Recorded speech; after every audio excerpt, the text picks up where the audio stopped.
Leitura diária da Bíblia. Hoje, dia 4 de maio de 2024, iremos ler os capítulos 11, 12 e 13 de 2 Reis. Joás escapa de Atalia. Capítulo 11. Quando Atalia, mãe de Acasias, soube que seu filho estava morto, mandou matar toda a família real.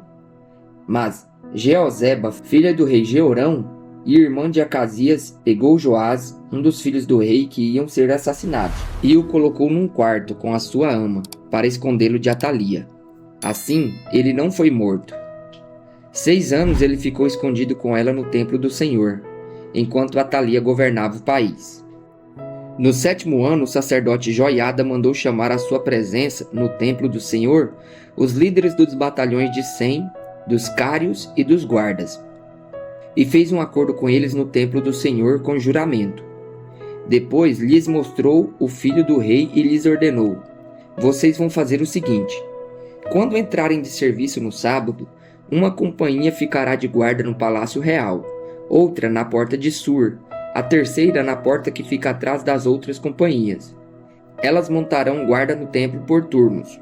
As outras 2 companhias, que normalmente não estão de serviço no sábado, ficarão de guarda no templo, para proteger o rei.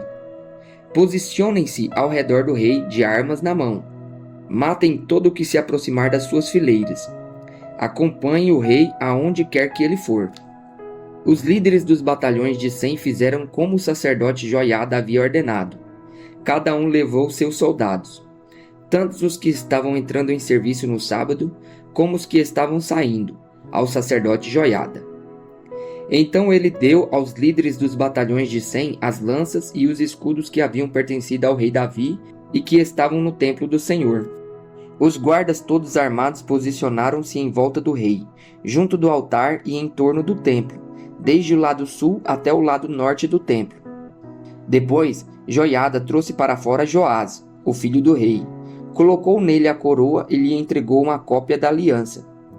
Então proclamaram o rei, ungindo-o, e o povo aplaudia e gritava: Viva o rei!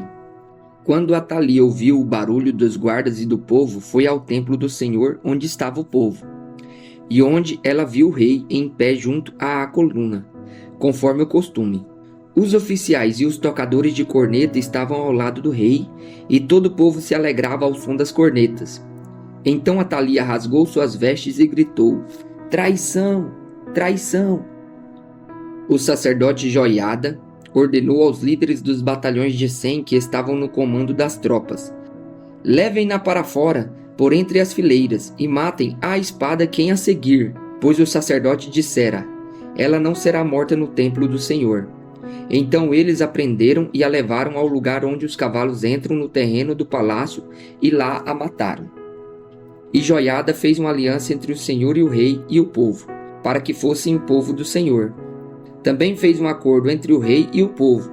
Depois, todo o povo foi ao templo de Baal e o derrubou. Despedaçaram os altares e os ídolos e mataram Matã, sacerdote de Baal, em frente dos altares. A seguir, o sacerdote Joiada colocou guardas no templo do Senhor. Levou consigo os líderes dos batalhões de 100 cários, os guardas e todo o povo, e junto conduziram o rei do templo ao palácio, passando pela porta da guarda. O rei então ocupou seu lugar no trono real, e todo o povo se alegrou. E a cidade acalmou-se depois que Atalia foi morta à espada no palácio. Joiás tinha 7 anos de idade quando começou a reinar. A reparação do templo. Capítulo 12. No 7º ano do reinado de Jeú, Joás começou a reinar e reinou 40 anos em Jerusalém. O nome de sua mãe era Zíbia. Ela era de Berseba. Joás fez o que o Senhor aprova durante todos os anos em que o sacerdote Joiada o orientou. Contudo, os altares idólatras não foram derrubados. O povo continuava a oferecer sacrifícios e a queimar incensos neles.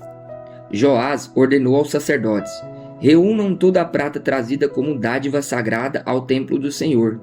A prata recolhida no recenseamento, a prata recebida de votos pessoais e a que foi trazida voluntariamente ao templo.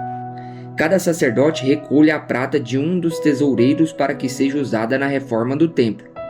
Contudo, no 23º ano do reinado de Joás, os sacerdotes ainda não tinham feito as reformas. Por isso o rei Joás chamou o sacerdote Joiada e os outros sacerdotes e lhes perguntou: Por que vocês não estão fazendo as reformas no templo? Não recolham mais prata com os seus tesoureiros, mas deixem-na para as reformas. Os sacerdotes concordaram e não mais receberam nenhuma prata do povo e em não serem mais os encarregados dessas reformas. Então o sacerdote Joiada pegou uma caixa, fez um furo na tampa e colocou-a ao lado do altar, à direita de quem entra no templo do Senhor. Os sacerdotes que guardavam a entrada colocavam na caixa toda a prata trazida ao templo do Senhor. Sempre que havia uma grande quantidade de prata na caixa, o sacerdote real e o sumo sacerdote vinham, pesavam a prata trazida ao templo do Senhor e a colocavam em sacolas.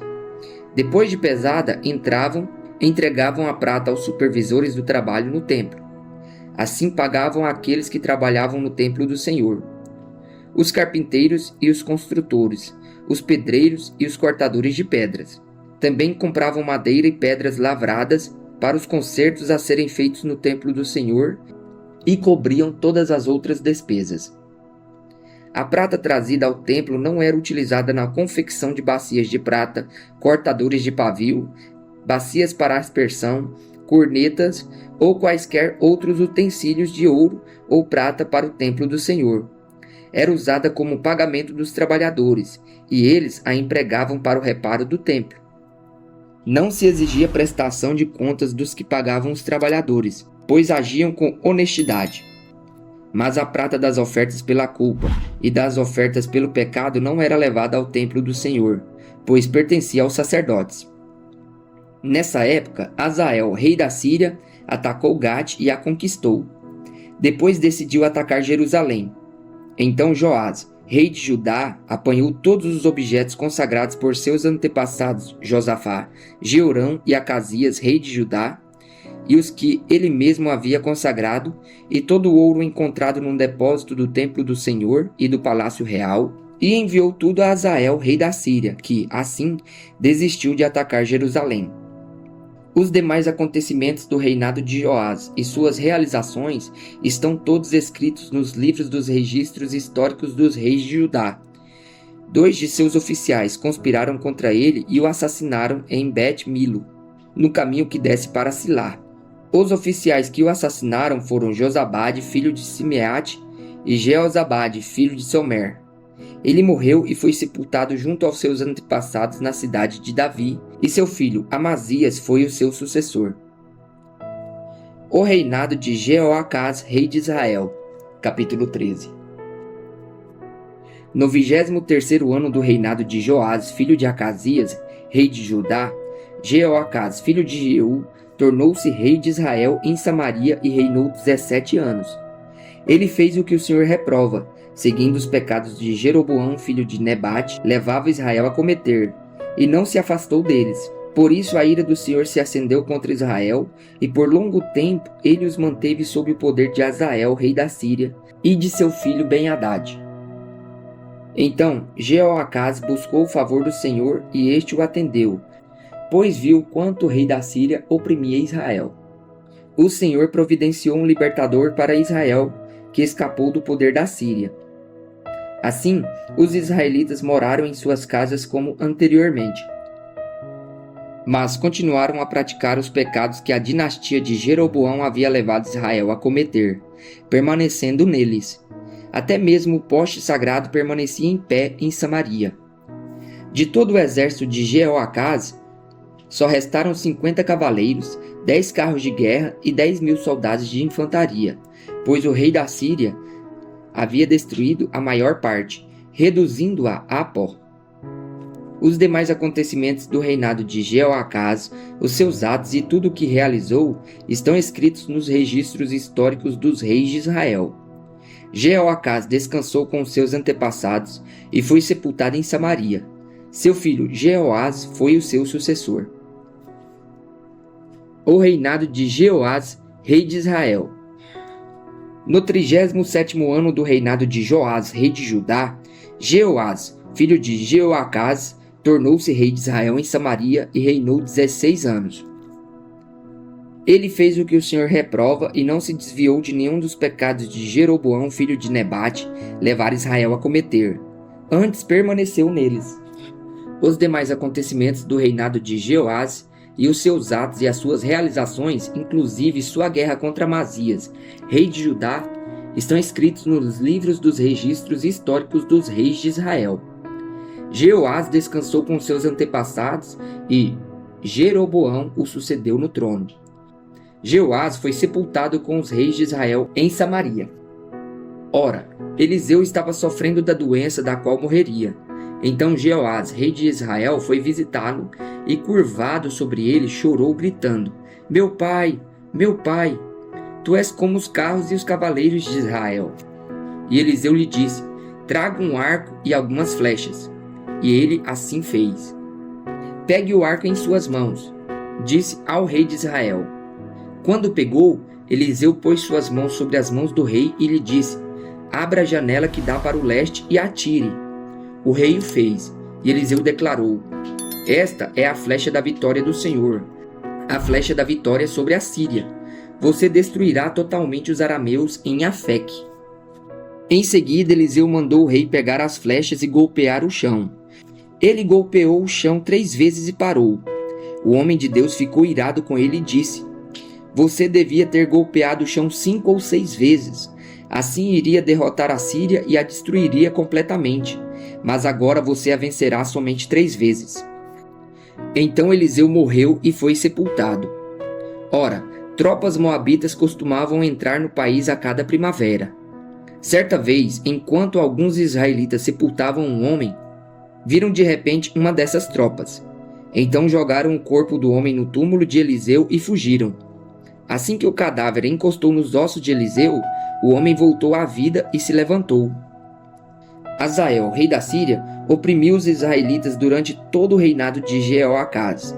Mas o Senhor foi bondoso para com eles, teve compaixão e mostrou preocupação por eles, por causa da sua aliança com Abraão, Isaque e Jacó. Até hoje, ele não se dispôs a destruí-los ou eliminá-los da sua presença. E Hazael, rei da Síria, morreu, e seu filho Ben-Hadad foi o seu sucessor. Então Jeoás, filho de Jeoacás, conquistou de Ben-Hadad, filho de Hazael, as cidades que em combate Hazael havia tomado de seu pai, Jeoacás. 3 vezes Jeoás o venceu, e assim reconquistou aquelas cidades israelitas.